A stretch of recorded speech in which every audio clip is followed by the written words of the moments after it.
Good evening, I'm Alex from Oceanic Seafoods, and tonight we're going to be cooking these absolutely exquisite red Argentinian shrimp.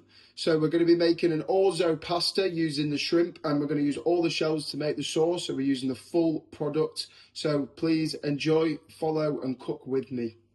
So we're going to start with the red Argentinian shrimp, which we have here, and then here is the rest of the ingredients that we're going to be using tonight.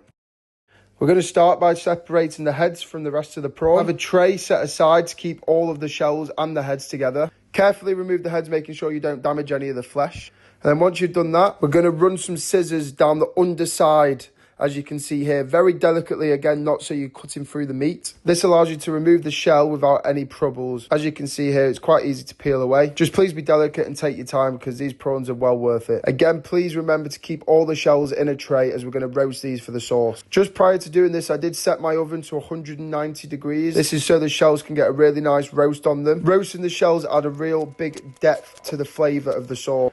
So once you've got all them peeled, go back through them and just check. Quite often with prawns like this, the digestive tract is still intact. And believe me, you do not want to eat this. Very easy to remove, just be delicate again once you're doing it. Now put the shells into the oven and we're going to give them a really nice hard roast. The longer you leave these, the better. I'd say an hour or so.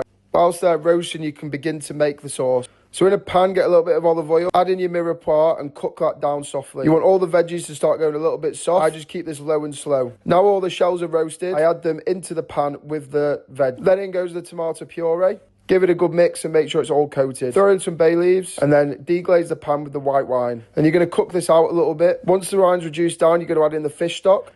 And then you're going to fill that bowl up again with water, same equal amounts as the fish stock. And then we're going to let that gently simmer away. Again, the beautiful thing about this sauce is you can leave it to simmer away and let it do its thing. The longer you leave it, the more flavour it's going to extract. After about an hour and a half, add in some fresh basil. Then we're going to transfer this all over to the blender. Give it all a really good blend. Get it back into the pan and add in the double cream. This is where the magic starts to happen. Season with salt and lemon juice. And you're going to reduce it down until it gets to the nice consistency. Now the most important bit. You're going to pass this through the finest sieve that you've got. Try not to force it through either, as you don't want any of the grit to go into the sauce. Next, we're going to cook the orzo. Butter in a pan, about a tablespoon. Add your shallots and garlic. We're going to sweat this veg off now. Add in half of the cherry tomatoes. And then in goes the orzo and cook it out for about 2 minutes. And then we're going to slowly start adding in the fish sauce as if you're cooking a risotto. Add in small amounts, cook out, keep it stirring. To finish, we've gone with chives, a good helping of Parmesan, and then I also throw in some fresh lemon zest and lemon juice. Give this another good stir, and that is pretty much the base done. Now we're going to place the raw prawns on top of the pasta that you've just made. Trick is with these prawns is not to overcook them. Just place them on the top and leave them on there for about 10 minutes maximum. And finish with the rest of the cherry tomatoes, some more chives, and then the Parmesan to finish. And there we have it. We have our prawn orzo pasta, which has been made with the sauce made from the prawns. Finished with cherry tomatoes, chives, and Parmesan. I hope you enjoy cooking this one because this is a personal favourite of mine.